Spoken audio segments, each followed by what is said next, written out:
Welcome everybody to the Double Loop Film Podcast. I'm really privileged today to be in the studio of the Fanaticals and interview my good friend Nick, who I've known for some time. And I've actually been really stoked to come here and see his career take off. We used to work together at the Waikato Times back in the day as visual journalists. Nick is an amazing photographer, creator, storyteller, and podcast director now. And I'm really privileged to have his story come through our podcast because I think it's a really fantastic story about creativity and his journey and his business. So welcome, Nick. Welcome to the podcast. Thank you, man. Thanks for having me. Well, what an intro. But I think the first question I really need to ask you is, how do you define yourself? I mean, people observe you and see your business and see your career, but what is it about? What do you think of yourself as? The kind of title I've landed on now in our current state is head of production, but I'm very much a slashy, what you would call it, being basically a cinematographer or DP, drone pilot, editor, colorist, whatever you want to call it. I've kind of done it all, really. Tell me about getting into the podcast universe. What was the moment that you sort of thought, hey, podcasts are a great vehicle for us as a business or as you as a person, and, you know, put a lot of energy into it. Can you tell me that epiphany, if you want to call it that? I'm a pretty big fan of podcasts, have been for a number of years now. And I think it may look like we've stumbled onto it, but we've kind of identified a bit of a gap and a bit of an opportunity, really. The good thing about New Zealand is that most of the time we're behind the eight ball on a lot of things. Right. And trends come from Europe and the States and have you. But so we'd kept an eye on things over there, like you've got obviously like the Diary of a CEO, Call Her Daddy, Chris Williamson, Modern Wisdom. You have all these fantastic shows that are happening over in the States and in the UK. And we thought, no one's really doing like that kind of level of production, that kind of level of execution in New Zealand. And not really much even in Australia, to be honest. Right. So we thought, I think we can take our production nous and stuff we've learned for the last 10 years of being, almost a decade of being filmmakers, commercial filmmakers, and applying that to the world of podcasting. Right, yeah. Like no one's building sets for podcasts in New Zealand that sit with the conversation or with the brand, if it's with a creator or if it's a business. Yeah. And so we just saw this amazing opportunity. We're like, let's go hard on this. Yeah. Yeah. So in that marketplace, a lot of podcasts were done at home or via webcam, and just the step up was really where you wanted to. I mean, if you look at the setup now with lights and studio and sound, when you first started that thing, how did it take off? Was it a lot of hard work or did it skyrocket immediately? Yeah, there's a lot of hard work. I don't think I've ever worked this hard in my whole entire life. This last year has just been crazy. Right. But that's exactly right. We looked at what was being done already in New Zealand, and it's a desktop or a tabletop with a couple of mics on some stands, and it's a conversational corridor that's that's just relatively like two-dimensional in terms of the way it looks. Yes. And we thought, you can make this look so much better. Yeah. You can make it pop online. You can have a point of difference. And basically what we're looking for when we wanted to take this leap into podcasting was someone who had great communication. Yeah. Someone who 100%. And someone who could build a community or had a community. So we reached out to a few different people, but ultimately we got a response from Dave Latele, right? Which was amazing. I've been a big fan of Dave's for a number of years. Since chasing around the ring, doing his boxing stuff. And follow the amazing work he's been doing with BBM for the last 10 years as well. Right. And we're like, he would have an amazing podcast. So we reached out to him. He was super receptive. We got together. We kind of ironed some things out, and we built a brand. And within 6 months, we had New Zealand's fastest growing podcast. That's amazing. Huge amounts of followers out the gate. Yeah. Because of these amazing stories we were telling. And Dave is just an exceptional communicator. Can I talk about the stories that he captures? Is there from the kaupapa from the start, from the ethos of the start of that thing, was there a way, I mean, you talk about Diary of a CEO, etc. Was his thought to get to real genuine stories? Do you think that genuineness that he brings in the stories that come out, has that been the key to engaging with your audience? 100%, man. Dave has these conversations all the time. They're just not happening in the studio. He'll have them after a workout with someone at his gym, or he'll have that conversation with someone in a coffee shop or a cafe. He's always reaching out to people. He's always talking to people and trying to understand how he can help them. Yeah. He has the biggest heart out of anyone I've ever met, and he's just always there for the people, and he always puts himself last. It's crazy, to his own detriment sometimes. Yeah. But he's just that type of guy, and with that obviously comes that really good ear, and that understanding, because he has just a huge amount of lived experience that he can relate to so many different people. Yeah. So when he has that and he sits down across from someone and he can relate to them on a level that no one else can most of the time. Yeah. And with his brand of, like the trust and everything he's trying to do, people just open up to him, and it just allows these most amazing conversations to happen and flourish. And it's honestly such a privilege to sit here in the studio. Like, it gives me goosebumps even right now, like just thinking about that I get to sit there and listen to these conversations take place. And it's such a privilege to be the kind of first to hear it. Yeah. And they're amazing, man. Those stories are incredible, and they're so powerful. And we just hope that they help a lot of people. Yeah. So it's really rewarding for you as a storyteller yourself to facilitate this? So totally, those rich stories are just like, they're amazing. They do so much for me as they do for the community as well. Like they inspire you in times where you need it. They motivate you in times where you need it. Yeah. They give you a bit of a reality check, and they humble you, and they just kind of give you like, all right, cool. I'm gonna really apply that to my life now, and it's happened with the last 30 conversations we've had there with Dave. There's something out of every conversation that I can pull on and kind of utilize in my toolkit now, which I'm so grateful for. Absolutely. When you're developing his show together as a team, what were the kinds of conversations, were you talking about, we're going to stay away from politics, or we're going to stay away from certain subjects, we're going to focus on the high level stuff? Was that kind of what you developed, or did that come through as each iteration of the podcast came, or how much development did you do to bring him to where he is? How did that go? I mean, it comes with the name, Unfiltered with Dave Latele. It's nothing's off the table. That guy is raw and ready to jump into any conversation. Right. He's not scared about certain shit. Yeah. He doesn't really, he doesn't like being put in a box or anything like that, and he just likes to say it how it is. Yeah. And that's why a lot of people really like him too, because he wears his heart on his sleeve, and he says it how it is. Yeah. And Fanaticals as a business, tell us a bit more about that. For the past 8 years, we were commercial filmmakers, right? So we're doing TVCs and campaigns all across New Zealand for big clients that you've had.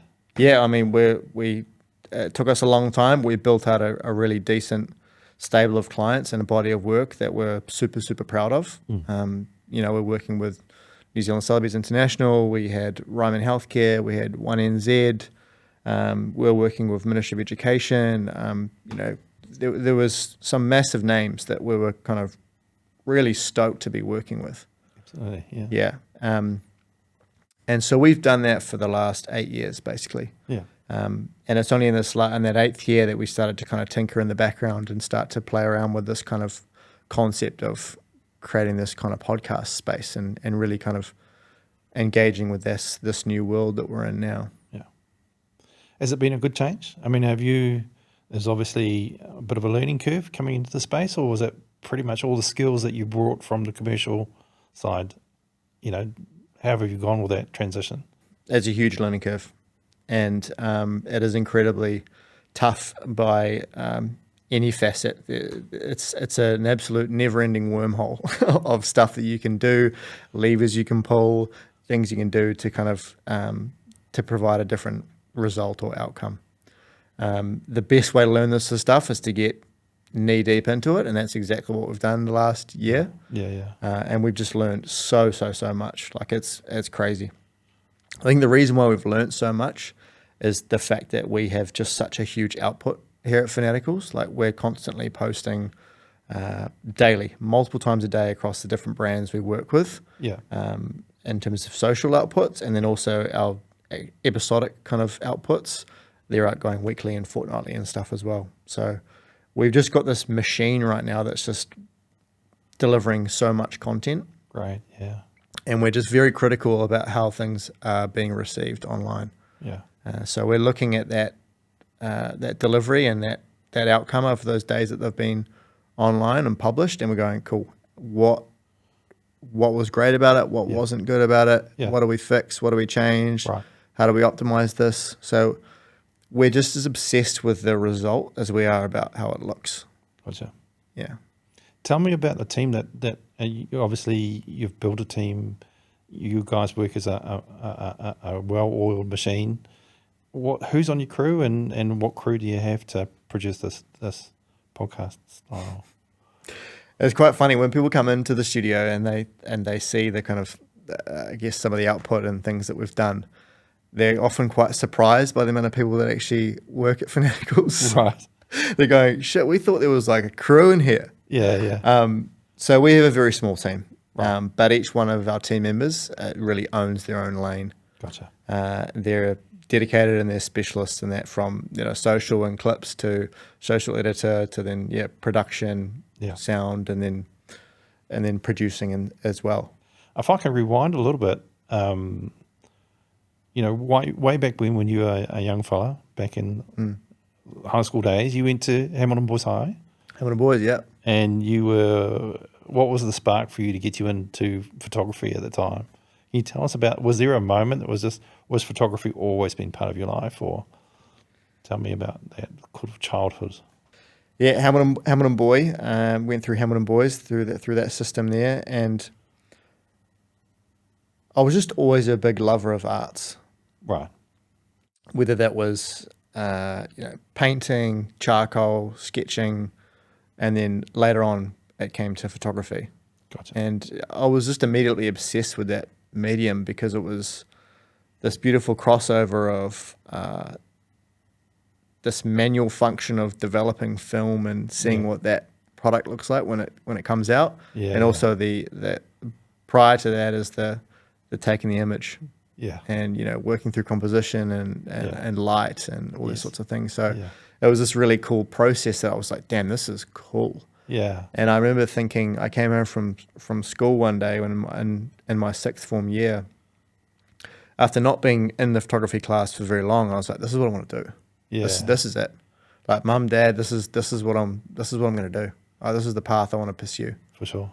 Yeah. And then so from there, just went through, finished my sixth form year and went straight to Wintec. I was like, cool, going to Media Arts, got into the program there. What year was that? Went through that.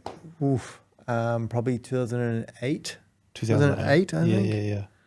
It'd be 2008 when it there. So you started school doing film, like proper process? Proper 35mm film. Gosh. Yeah. And then you progressed into Wintec, and they were still doing film, or They were. Yeah, they were still doing film. Still processing. Yeah. Yeah, it was still part of that, like, kind of first year paper where they're trying to get people to understand the fundamentals of it. Yeah. So you've got that real deep knowledge. I wouldn't say it's deep knowledge, but not to someone that was doing it for many years. Prior to the digital shift, but handy with it. Yeah. All right, out of high school into Wintec, tell me about that. What did that give you in terms of tool sets and artistic creativity? How did that grow you as a photographer? I think being at Wintec was great. I got to tap into these artists that I'd just never heard of. The stuff that's facilitated for you in terms of artist models and these amazing rich references that you're like, oh, this is insane. Like I probably wouldn't have found this by myself. This is back when Instagram wasn't a thing, so you couldn't find images and references as easy as you can now. It's like you're bombarded with like amazing work from all over the world, and you can find it in a couple of seconds. Everywhere. So given these amazing references and just kind of doing the reps through these various assignments, and then just gelling with certain people in my cohort that you could collaborate with and work with and share learnings on, and I really enjoyed that. But ultimately, that course led me into an extremely pivotal moment in my life, which was photojournalism. So in my third year, it led me to this pivotal moment where I had to do an internship. And that internship got me into the world of photojournalism. The infamous Waikato Times. The infamous Waikato Times where we first met. That's right. Yeah. And I remember actually you turning up and Peter Jury taking you under his wing. Peter Jury, the amazing photographer. Yeah. And we had Mark Taylor, Peter Jury, Bruce myself, Mercer, Bruce Mercer, Kelly Hollowall, and the rest of the crew there. Jay Morden. So coming from Wintec, which is a very different culture, into the press world, was there a culture shock for you to come into this? Because it's a very fast-paced, intense workplace. How did you find that? I loved it, man. I couldn't get enough of it. I love the pace of it. I love the energy of it. I love the depth and the diversity of it. Right. There was just so much going on. Even the smell of that place, the newsroom on Foreman Road, it just had something about it. And I was like, this is cool. This is cool. I want to I'm excited about this internship where I was. I think I enjoyed it so much. I kept my my commitment to that internship under wraps in terms of the hours I needed to do. Oh, right. So I think on my paper I was only supposed to do 50 hours or something like that. Yeah. But you guys and the team and the photojournalists, they weren't checking that. They weren't marking off how many hours you do today, Nick. You did 4. Good for you. No, I was like, I'm gonna milk this for as much as for as long as I can. Basically. You were so enthusiastic; it really blew my socks away. And you came in bright-eyed, bushy-tailed, as the expression goes, and you just you took everything that Peter could throw at you. And even if it was just for the Hamilton Press, which were sort of, pop stories, you just threw your heart and soul into it. And you really impressed us, and you really impressed Peter with the commitment that you showed. And I think, that really paid off in the work that you were producing at that time. Peter originally didn't want to take a Wintec student, didn't want the internship. And I don't know why you ended up there, but you changed his mind, and he was impressed with you. Oh, that's funny. And so when it came time for you, there was a gap in the team, and your name was thrown. Peter thought of you first. So I don't know if you went through an interview process, but we all knew that you were coming. So that's awesome. Man, shout out to Pete. He's the man. And so in that time, when you came to the Waikato Times and you finished your internship and you went back to Wintec, that was it. That was the bug for you? It was the moment that you went, this is my path, not to fine arts, not to commercial, not to portraiture or wedding. Journalism was the way for you. That was the way for me, man. I just, nothing else really got me excited. Like fine arts, I thought it was just wanky. Wasn't really interested in pursuing these conceptual ideas and stuff. I sucked at that at Wintec as well. I was just no good. I couldn't wrap my head around these things. Right. And I was like, I just want to tell stories with my images. And that is the most real form I could kind of get my hands on. And I had it in there. I knew you guys. I'd done my time there. And I was just, I just needed to figure out how I could get back there. You were at the Waikato Times for how long? I think I was on staff at the Waikato Times for probably 18 months. 18 months. Yeah. I remember. I have this memory of you. Oh, here we go. Yeah. So we were sitting in the desks out in the main office, and you'd come back from a job and processing the imagery, and you turned to me, because I was on the desk in front of you, turned to me to say, I can't remember what the exact words, but you were just frustrated that the things you weren't getting what you needed from the job. And I remember saying to you, okay, this is what you need to think of when you come to doing a short piece. You need to have 3 headshots as they're doing the interview. You need to do 3 setups when the interview's finished, and you need to do some sort of detail shots of them at work or something that you can do. So it was like kind of like the the storytelling in stills, and it was for like feature work particularly. And that was the moment you went, oh, if only I'd known that before. And then the next few weeks, man, your work just took off, and Pete was just really happy because you'd done you did the headshot as the interview was going on. You had your camera on silent and stuff like that. But that was the moment for you, and I could just see, he's just got it. He's just got it, and now he's off. And I think for me, seeing you blossom as a photographer was just like, once you got the way of working, because a press photographer is unlike any other photographer. You don't get a second chance, and you don't get a brief, and you got the interview may go on for 30 minutes, but you've got 15 minutes to do 3 different setups for a pick, and you've got to get feature work just in case they decide they're going to turn it from a 2-paragraph or a 3-paragraph story into something bigger. So you've got to move, and it's got to be lit, and it's got to be that much better than just somebody turning up with an iPhone. Yeah. So, yeah, I think that's when I saw you start to light and think about things much more methodically, but also more creatively, and that was great to see. I appreciate that, man. That's such a good memory. I really appreciate that. But what I do remember from my time at the Times, working with you, especially when you were sitting in front of me, that was great. Like, I would have been so annoying because I would just be like shoulder tapping and asking questions, and you were always so gracious with your time, and you would share insights and stuff like that even as well. Like, oh my God, you basically gave me the formula of like what I needed to do for each job, because otherwise you just show up with a name. Yep. Where you're going. Yep. And what time. Yep. You don't know what room you're going into. Nope. You barely know the angle of the story because the journo's still trying to work that out themselves. And you got to come back with a bit of a small portfolio about this person. Yeah. And I think, to be honest, when I first showed up, like when I first got into it, I just didn't know I didn't know what I needed to do. Yeah. Because there is no real, there's no crystal clear brief for okay, here's the deliverables, here's what you need to do. We need 5, you know, now I know exactly what deliverables are, and I know exactly what an expectation is of a client or a provider or whatever. But back then, man, I was still trying to figure things out. Yeah. And I think that's what Wintec never really teaches its students. It doesn't teach them that practice. But that's something that you really need to learn on the job. Usually the hard way. There's no other way to learn it.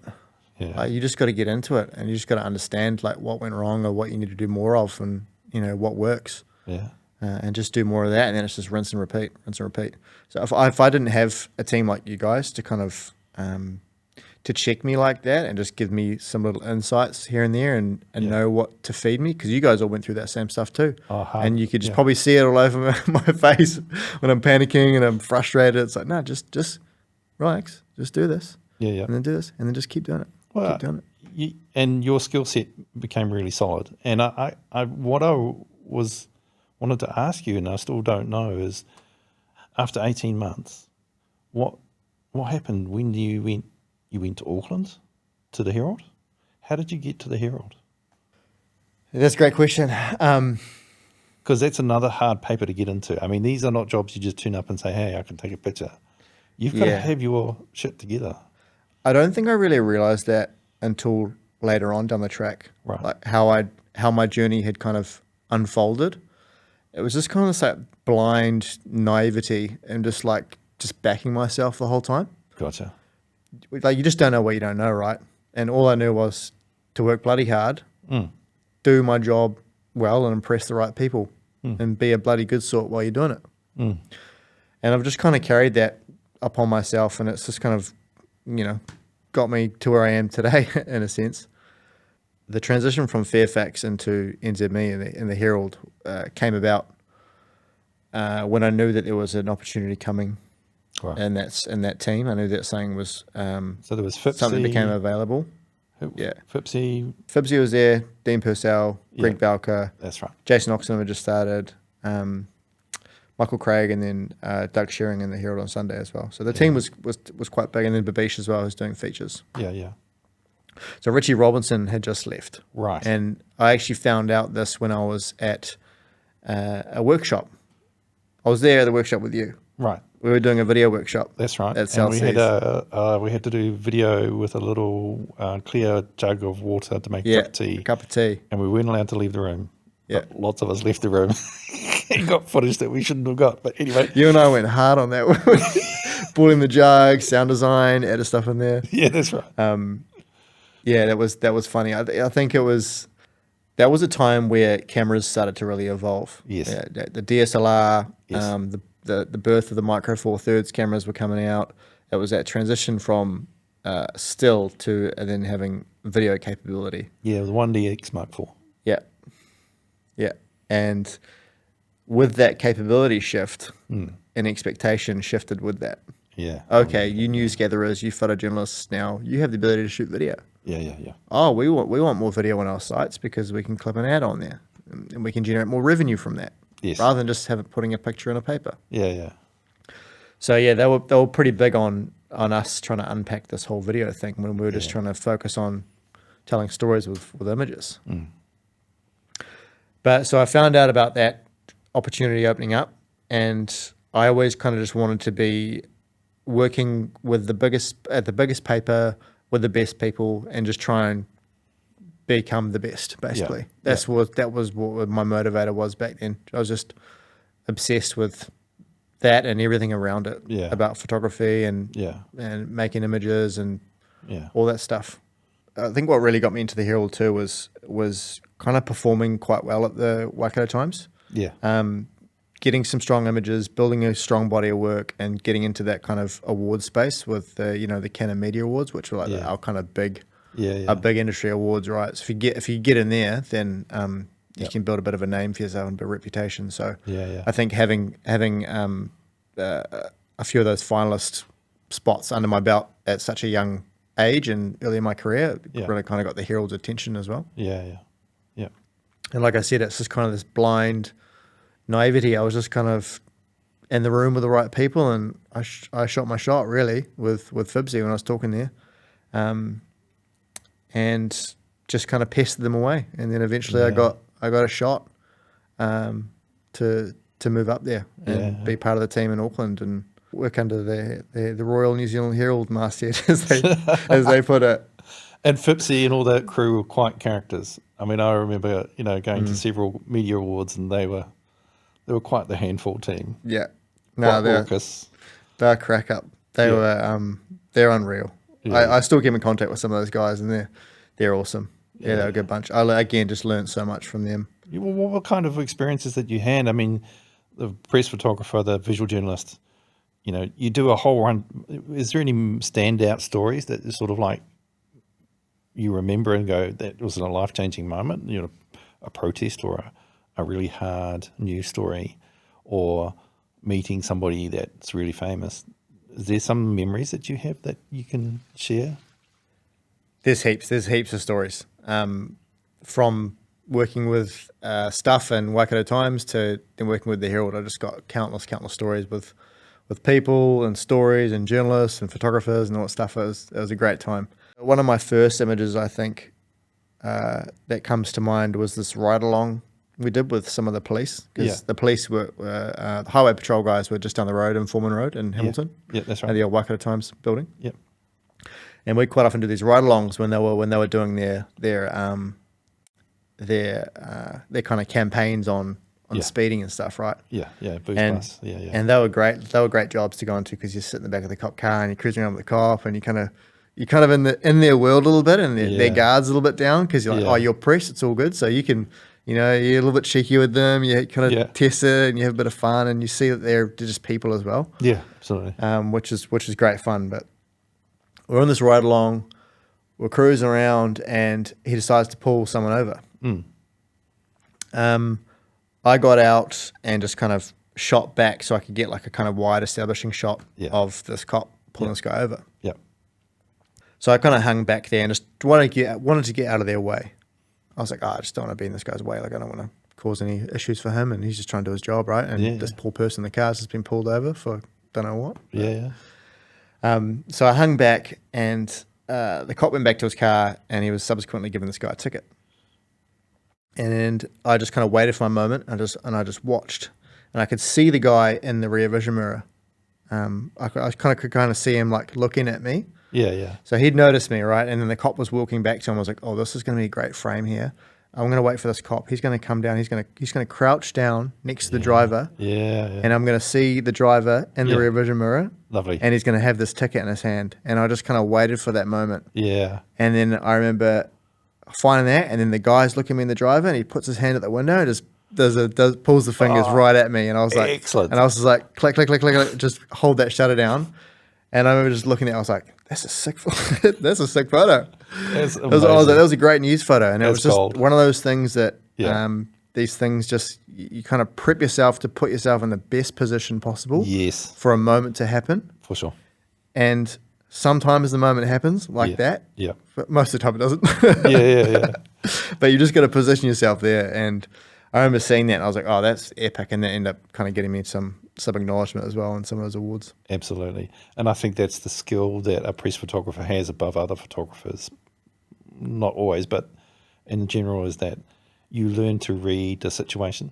You learn to understand people's behavior, and it's that setting yourself in the right spot. Whether it's backing off and seeing the whole frame and getting that shot, or at the rugby match sitting at the right spot on the field to know that, you know, the ball's coming and the faces are coming that way instead of sitting on the side. But I don't think that skill will last you a lifetime, is being able to read and understand people's behaviour so that you're in the right time, right space to get that gold. That's what I treasure the most about my time at the Times and NZ Hearld. Like, you're in this position where you're just doing countless stories a day, different types of people, all walks of life. Absolutely. Covering sport, fashion, feature, news, portraiture, studio stuff. And you're just doing that all the time, every single day, for years and years and years. So you get really good at dealing with people, get really good at reading people, and you get really good at working in situations you've never been in before, and just kind of honing your craft. And I really credit my kind of skill set I have today as being really well-rounded, is the fact that I just have done that for so long. You know, you're just walking into a room that you've never been in before. You're quickly assessing the light. You find the angles. You think of the story in your head. You go, I've got the angle. Cool. I'm going to set up, execute, bang, bang, bang, bang, bang. Get your 5 images, and then you're out in 15 minutes. And then so to have the ability to just kind of use that as a baseline for later on, when I got into cinematography, that was critical for me. Tell me about that transition from, you know, stills and the DCS. The Canon 1DX Mark IV, and I think you had the same camera body as I did. Getting into cinematography there was a moment say, this is the future for me, and video and cinematography is what I'm really getting a kick out of. What was that transition for you? I loved it because it was just adding different levels of richness to the story that we're telling. Right. Ultimately, we're still telling the same story, but it's just a different medium. So like the fact you get to introduce music and voice and then B-roll. The ability to craft a story that can actually just draw out more emotion. To me, I was quite attracted to that because I liked building more of a sequence and kind of immersing myself in more of a story. So I quite liked that video element. There was a bit of pressure from the kind of suits upstairs that they wanted us to just kind of do more video in that, but I was miles ahead of them. I was kind of immersed myself in it early, and just was quite obsessed about that as well, because I knew that was going to be the future of our roles, and I knew that was going to be the future of the industry as well. And I think at the industry at the time too, there was that big shift into video. If a website didn't have video, it was definitely down on the rankings and the pages. So you've been at the Hearld for quite some time. You lots and lots of stories. What was the impetus to leave? Because it's a good job. It's a sought after job. Why did you leave? Were you looking for the next step? I kind of was looking for the next step. I don't like being complacent, and I don't like kind of being static. And I kind of got to a point there where it was just like churning shit out, basically. Right. And the requirement for us and the team was to just do more at lesser quality, which is just not something that I aligned with. Right. And I was like, okay, whatever, we'll do this, and we'll get on with it, roll our sleeves up and put on a smile and do it, you know. But behind all that, I was working on these projects myself. I would undertake these little passion projects that, you know, I didn't care if they made it into the paper or not. I would just do something just to kind of fulfill my this kind of gap, you know, this void of quality what I was pursuing, and more time invested. It's like video is such a wormhole too, and you can just throw so much stuff at it and so many hours. But often you need a lot of hours and a lot of thinking time to make those better. And it's just not something you can produce in. You got 45 minutes. You just smash this video out, export it, and you got another job. So you better get onto that pretty quick. Yeah. You know, whereas I did that just to kind of keep my job and keep everyone happy and do the best work I could. But yeah, it was the stuff after hours. There was the stuff in weekends that I was really putting my energy into. Yeah. What type of projects, can I ask? Lots of stuff, man. It was stuff that interested me. I was pursuing stuff that really interested me because I wasn't getting the satisfaction out of these jobs as I used to. Yeah. Simply because we were just being, you know, strained. It was it was just too many jobs. You just lost the quality in it, right? Yeah.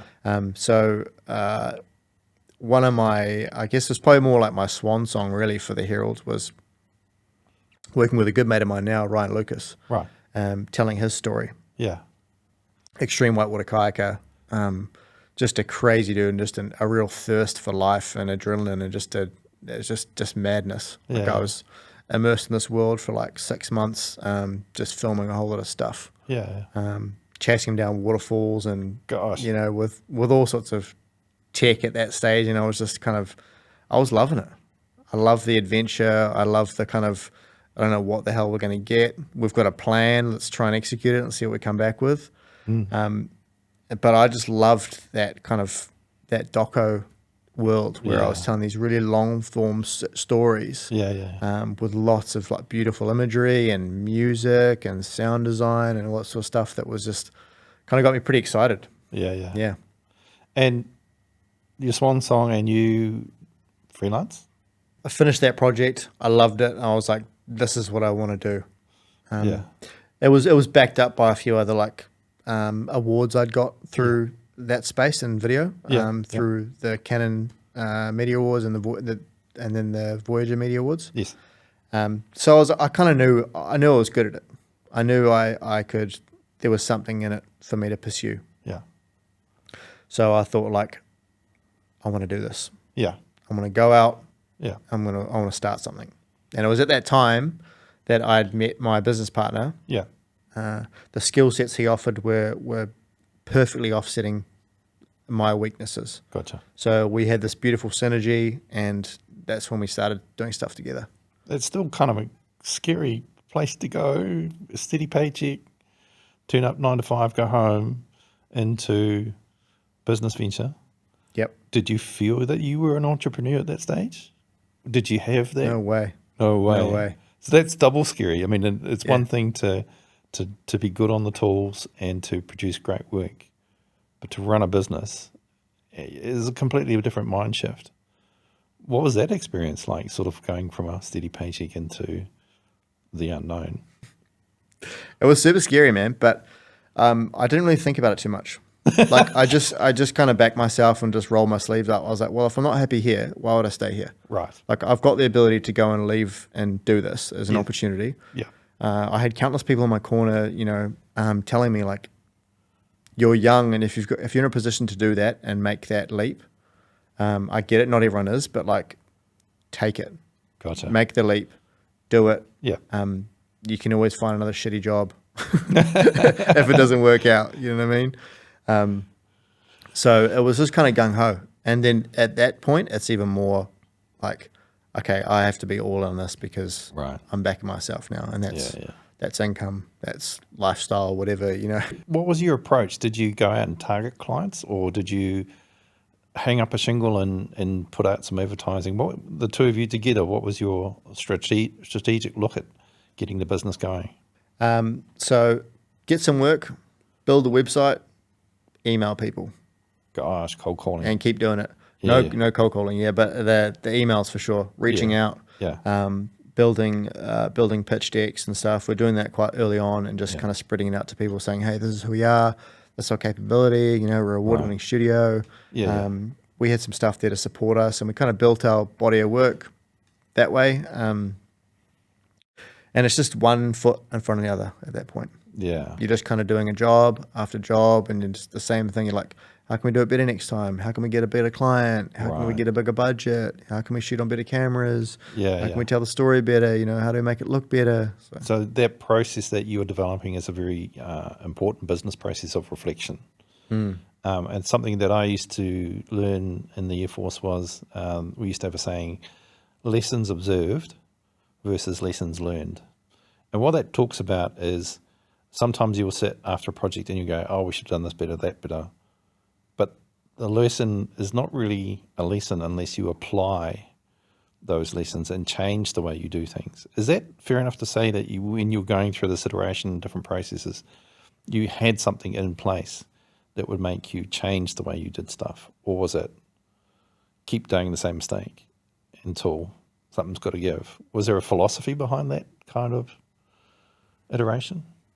Yeah, I think so. I think it's it just kind of came from logic, and we think that Jeff's also a very reflective person too, so that really helps. Yeah. So we're just constantly unpacking stuff and figuring out how we can do it better. Gotcha. And as we're growing and doing our reps and doing these projects one after another, we're working with different people, whether that's agencies, whether that's marketing managers, whether that's crew, and you're just developing all these different skill sets and wants and needs and strengths and weaknesses with different people. Gotcha. And you're kind of finding out what works and what doesn't. Yeah. And then also like what stuff you want to do more of and what stuff you want to do less of. Yeah. But it's a really interesting space because it's this intersection of business and creativity when you're trying to sell in video or campaigns and stuff like that. Because on one hand, you want to make a really amazing piece of work that's going to get results, but ultimately what you're there to fulfill. But also you want to make sure that your business is actually profitable. Right. So there's always two sides to it, and you've got to find that balance. Whereas at the start, we didn't really give a shit about the profit of the business. Right. It was more about building the credibility, building the network, building our work up so we can get bigger and better jobs. Yeah. For you as a creator, has it been fulfilling to get into this space and develop this other side of your entrepreneurial self? Has that been rewarding as well, to watch this business grow or make this business happen? Yeah, I mean, there's countless things that we've done in business that we've just done because we've gone out and asked, or we've gone out and found it out, or we've just gone out and done something that's pulled a lever, and we haven't just sat back and just waited for it to come to us. So you're constantly in this space of just thinking about opportunities and things you can do and things that are in your control. And there's so much you can be doing, and there's so much more we can still be doing. We definitely were in our earlier days. We were kind of afraid of judgment, or our work's not good enough and that sort of stuff. But you kind of got to put that aside and just put yourself out there. Otherwise, you'll be sitting on your hands. Yeah. You always miss 100% of the things you don't try. Oh man, 100%. Yeah. And nothing can really be too wacky, really. Yeah. Thinking outside the square, all that sort of stuff. Do you still get a reward from seeing great imagery and seeing the response from your clients? Is that part of your reward as a person, to see that, a client gets back and they go, wow, that's great, you've hit this out of the park? Is that rewarding to you? Or it's cool. It is really cool. I think when we're doing our campaigns, that was the result or the feedback you're striving for. Yeah. So you're hitting all their marks and all the metrics they deem successful, and also you're getting feedback like that. We're like, oh my God, this is great. Oh, we're so or maybe my eyes well up, that sort of stuff. That's cool. That's cool. That means you've done a good job. And amazing. And it keeps you going. Yeah. And it definitely, from a business sense, it definitely puts you back in the room for that next campaign that those guys have 6, 12, 24 months down the track, that they think of you. Looking back in your career, you've had so many adventures and you've had so much learning and you've had so many experiences. What kind of advice can you give to a young up-and-comer who wants to get into the space and create stuff? What looking back, what are one or two things that you suggest they do? It's a good question. The projects I loved the most was working with people I enjoyed working with. Yeah. And doing that as much as I possibly could. Right. So getting the reps in, working with these people, working with new people and stuff as well, surrounding yourself with people who are on the same headspace and trajectory as you. And just doing that as much as you can and being obsessive about it is really key. And that's going to help if you are pursuing something that you're already passionate about in terms of a topic or whatever it is. If you're doing spec commercials or you're doing a doco or whatever, find what you love and just go hard on that. Yeah. Do that as much as you can with, like I said, with great people, and lean into AI. Yeah. Find a way to lean into AI where you can integrate that into part of your workflow. Yeah. Because if you don't, you're just going to get swallowed up in a couple of years. Yeah. Yeah. We'll see. Probably the bottom of the market will just get sucked up by AI. Yeah. And creative from there. The top of the market's always going to be fine because that's they're the top of the market for a reason. They're the best in the game. Yeah. So I would encourage people to just follow what they're really passionate about. Yeah. Create as much stuff around that as much as they can. Yeah. And find good people to work with. Yeah. And help you pursue that. Well, wise words. Hey, thanks for having me here. It's been an absolute pleasure. For those of you who want to follow on to the next part of our conversation, please subscribe to our Patreon channel. And for those who are watching on our YouTube channel, thanks for coming and enjoying our conversation with Nick. And see you on the next one. Thanks for having me too, man. I really appreciate it.